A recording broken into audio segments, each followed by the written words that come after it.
श्रीं क्लीं श्रीं कुबेराय अष्टलक्ष्मी मम गृहे धनं पूरय पूरय नमः।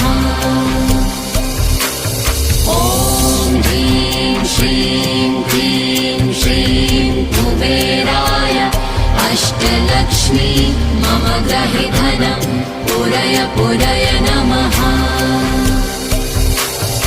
ॐ ह्रीं श्रीं क्लीं श्रीं कुबेराय अष्टलक्ष्मी मम गृहे धनं पूरय पूरय नमः।